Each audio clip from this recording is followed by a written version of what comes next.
This is the Mercedes-McLaren SLR. It's an exotic car that came out around the same time as the Ferrari Enzo and the Porsche Carrera GT in the mid-2000s. Back then, the Enzo started at $650,000, the Carrera GT was around $400,000, and these started at $450,000. And by the time production ended in 2009, they were selling for $500,000. But while the Enzo is now worth millions and the Carrera GTs have basically doubled in value, these things never really shot up. In fact, a search of Auto Trader shows me that the average asking price for an SLR right now is somewhere between $300,000 and $400,000. So today I've borrowed this SLR from a viewer here in Nashville, Tennessee, to show you why I think this car is rather underappreciated.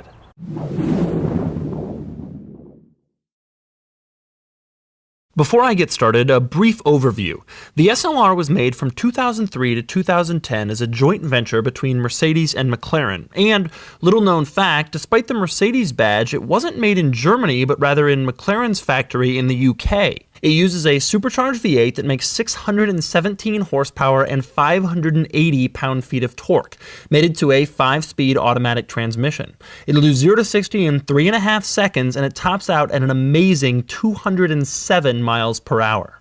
So the SLR seems pretty cool on paper, and of course it's also filled with a lot of interesting quirks and cool features. Today I'm going to show them to you, and then I'm going to take this SLR out on the road and find out how a $500,000 supercar drives. And of course, for more of my thoughts on the SLR experience, click the link below to check out my column on autotrader.com/oversteer. Now we'll start with one of the SLR's signature features, its doors. There's no immediately visible door handle here, but if you want to open it, just walk up, push this, and then the door just opens right up for you.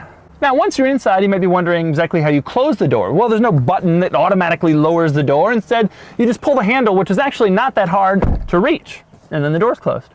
Maybe even more interesting is what happens when you're inside the car and you're trying to get out. Now, you'll notice if you look all up and down the door panel, there's no door handle anywhere. It's not anywhere on the door panel. So where is it? It's actually on the floor next to your legs when you're sitting down next to the seat. It looks just like a normal door handle. Pull it and the door opens right up. You can get out.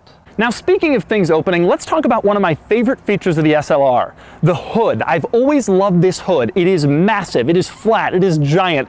You can land a helicopter on this thing, but how do you open it? Well, that's a quirk in and of itself. To start the process, you pull a little red lever underneath the steering column, like in most cars, but the second step is a little unusual. There are two tabs, one here, one here. You pull on them, and then now the hood is in this position, which is a little bit unusual, and you're kind of wondering what's next. Well, you don't pull it up like this. Instead, the hood in this car does one of these. And when it's raised, the front bit is so cool because of the cutouts for the headlights. It kind of looks like the Batman logo. Now, once you have the hood open, you can kind of see exactly why this whole front area is so long. It's because the vast bulk of the engine is behind the front axle here. And in fact, this is really a mid-engine car. One of the other interesting things I like under the hood are these giant warning labels that say battery and trunk, so you don't forget. You want to shut the hood? It's actually pretty simple. You just put it down back into this position, and then you remember from here. Boom. Now, since we're opening stuff, let's open up the fuel door. It opens up just like a normal fuel door, nothing weird there, but the interesting thing is that inside there's a little notice that reminds you to check your engine oil at every single fuel refill. You won't find that in a normal car. Now, keeping with the exterior of the SLR, one of the coolest design details about this car, I think, is the turn signals. Look how cool these things look. But the style of the turn signals isn't the most interesting part. The most interesting part comes when you change your angle a little bit, and you'll notice that from over here, you can't see them at all. They're designed to only be visible when you're looking at the car from a certain angle. Now, one of the most significant features of this car is the exhaust. It doesn't come out in the back like every other car. Instead, it comes out right behind the front wheel, right here, and right under the driver's window. I'm not sure if that's such a good idea. Another interesting thing about the exhaust is the burn hazard decal. Because the exhaust is located right here, everything in this part of the car is hot. And so there's a little decal right here by the driver's door warning you exactly what not to touch so you don't get burned. Now, in the back of this car, this isn't a spoiler. Instead, Mercedes calls it an air brake. And the way it works is rather interesting. When you slam on the brakes in this car, the air brake goes almost straight up to kind of screw with the aerodynamics and help you slow down a little faster. Now, maybe the most interesting thing about the air brake is that you can adjust it using a set of controls directly above the stereo controls, right within easy reach of the driver on the center console. Now, you can raise it and have it in up mode like it is right now, or you can move the lever a little bit and then it goes into this mode where it's flush with the trunk. Your third option is perhaps the most interesting. You can do test mode. You move the lever to test and then the air brake shoots up like it would under hard braking, but only for a second. Then it goes right back down just so you know that it's working. Now, when you're going 60 miles an hour on the highway, the air brake automatically pops up 10 degrees just so that it's ready in case you want to brake really fast. Now, speaking of interesting interior controls, you'll notice that the window switches aren't in the center here, and they're not on the center console either. They're also not located on the door panel. So where exactly are they? Well, they're actually located down by the door handle on the floor next to your seats.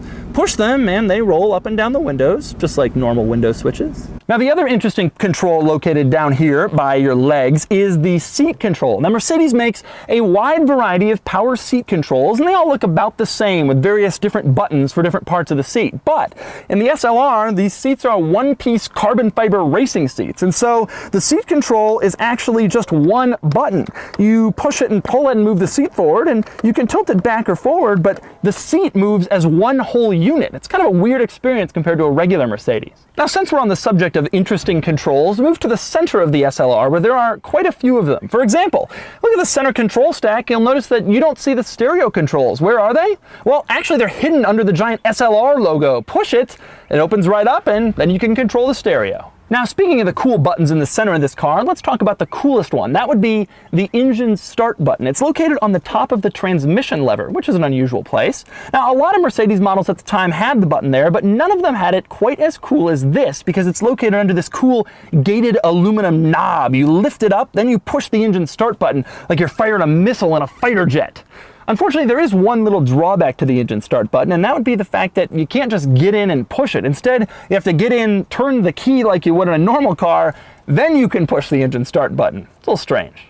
Another interesting interior feature, this car has no glove box, but it has ample other places to store items inside, some of which are hidden. For example, there's this tiny little storage pocket in the passenger footwell. And in the middle, there's this little compartment large enough for a decorative USB stick, or maybe two. Somewhere in that compartment is the world's smallest ashtray, with room for approximately 1 total ash. But the biggest storage space is also the most hidden. To access it, press this little button located between the seats, and then this whole panel lifts up. Nobody knows this is back here. I guarantee there are SLR owners watching this video right now going, really? It can do that? But the most interesting storage space in this car is not the rear shelf, but actually the piece between the seats. To access it, you push this little button, it folds down. Why is it the most interesting? Because it contains the original flip phone, a Motorola and Verizon car phone that came with every SLR. Hello? Yeah, I'm in my SLR. Yeah, I'm going 200. No big deal. Another interesting center control in this car, you get the air conditioning, you got the stereo, you got your vents, and also you have these things. Now, I already covered this one, that would be the spoiler, but these two rotary dials on either side require some explanation. The one on the left here, that's for the transmission. You can go to sport, manual, or comfort. Now, if you put it in manual, that's when the one on the right comes into play. You have 3 settings, 1, 2, and 3. 1 is for sporty driving, 2 is for very sporty driving, and 3 is for racing-like driving. I haven't made these up. That's what it says in the owner's manual. Take a look. Another amazing quirk is the climate controls. Right now it's set to automatic, but what if you want to control where the air comes out? Push it and the button completely changes its appearance, now letting you select the location of the airflow. But say you want it back in automatic mode, just push it again. Now it's in auto. Pretty cool. And now it's time to take this car out on the road. But before I do, I want to share a little anecdote about the SLR that I find kind of interesting. A couple of months ago, I was invited out to Jay Leno's garage in Burbank to appear in an episode of his TV show for CNBC. Now, Jay Leno has one of these, and he has it parked right next to his McLaren F1 and his McLaren P1. So I asked him, Jay, what do you think about this car? He told me that he likes it, and he thinks it's actually kind of misunderstood. Now, while the SLR came out at the same time as the Carrera GT and the Enzo, Jay told me that he thinks that those cars were more for high-speed track use, whereas this thing is rock solid above 200 miles an hour. Jay told me that the mistake people make is they think this car is going to be an Enzo or a Carrera GT, when actually it has a completely different purpose. So now I'm going to get behind the wheel and find out if he's right. All right. We're going on the SLR. The steering is just incredibly heavy. Very surprising because a lot of Mercedes of this era, the steering is very light and just airy.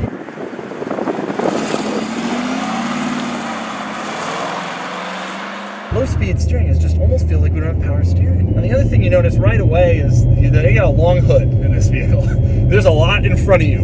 If you look on the exterior of the car, you're basically sitting over the rear wheel. Something like 70% of this car is ahead of you as you drive down the street. That's something weird to get used to. My first impression, it has some rumble to it and some sound. I was really thinking this would be sort of the comfortable exotic, but just instantly you can kind of tell, I'm really surprised by how hard the brake pedal is to push down. Part of it could be because the brakes are carbon ceramic, but part of it could just be the way this car is engineered. It's interesting, it's unusual. So driving this car at normal speeds is a fairly reasonable experience. You don't really think anything crazy is going on, except it definitely rumbles even more than a regular AMG car. But otherwise, it seems like a fairly normal Mercedes-Benz experience in here, which is nice if you don't want to, if I'm for the days where I'm not on the racetrack or trying to drive 200 on the Autobahn. Ride is harsh. The ride, you're in an exotic car, you're in a supercar, this is a real thing. One of the complaints about this car at the time was the transmission. The Enzo used a new sequential manual, it's pretty new for the time. The Carrera GT used a true manual. This car had a torque converter, and you can kind of see how that is a little bit more of a letdown than those two. The torque converter is just a little bit slower, and especially in the modern world where we're all used to dual clutches, it's just not quite the same experience. But, as the technology you had, a sequential manual of that era, like in the Enzo, those are also feeling pretty outdated right about now. The only one that isn't is the stick shift, which is why all these manual cars have started to shoot up so much in value. One of the things I didn't like about this car, I never really liked the steering wheel. It looks like a, exotic car steering wheel should. And steering wheel is something you're looking at all the time, it's something you're constantly seeing. The seat isn't the world's most comfortable seat, this carbon bucket seat that grabs you. It's not as bad as I've seen in some sports cars, 911 GT3 RS, that sort of thing, but it's a little bit harsh on you. If I saw this car on the road, I would just freak out. Well, Enzo's one thing, everybody kind of wants to see an Enzo, but this, if you're a car person, you see this, it's like, whoa.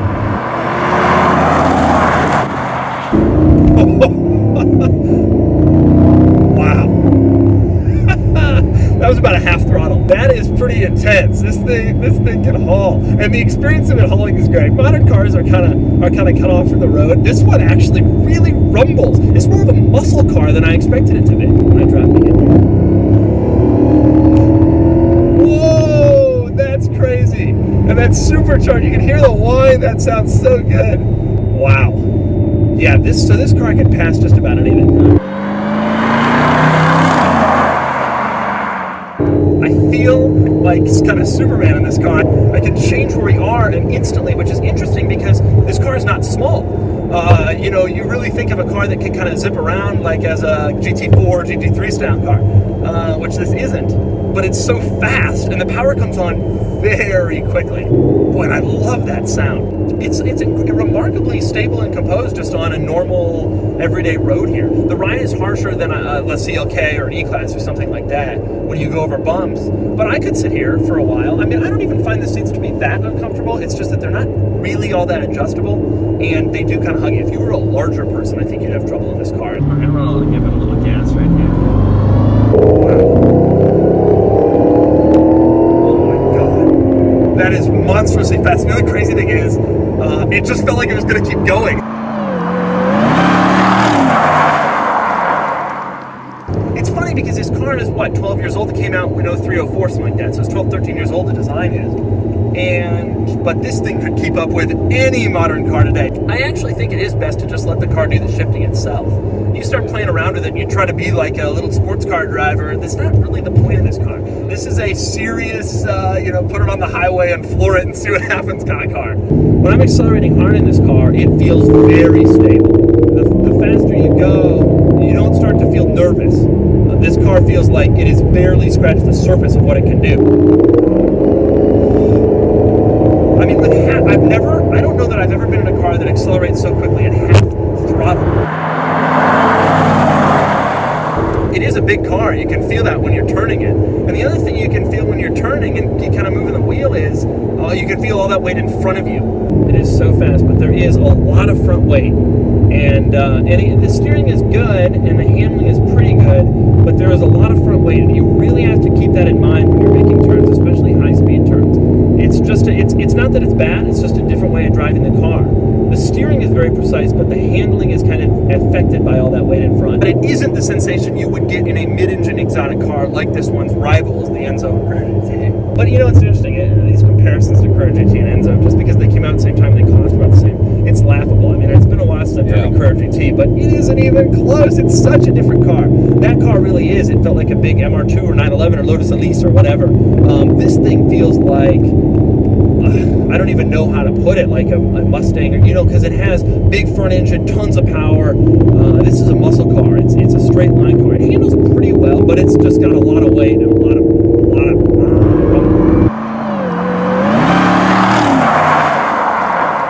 So that's the Mercedes-McLaren SLR. You know, I've always kind of had a thing for this car. I mean, yeah, it's not as limited production as the Ferrari Enzo, and it doesn't have the Ferrari brand name, and it isn't the last analog supercar like the Porsche Carrera GT, but the SLR is cool in its own right. This thing is the forgotten $500,000 supercar that doesn't really deserve to be forgotten. There are two tabs, one here, one here. You pull on them, and then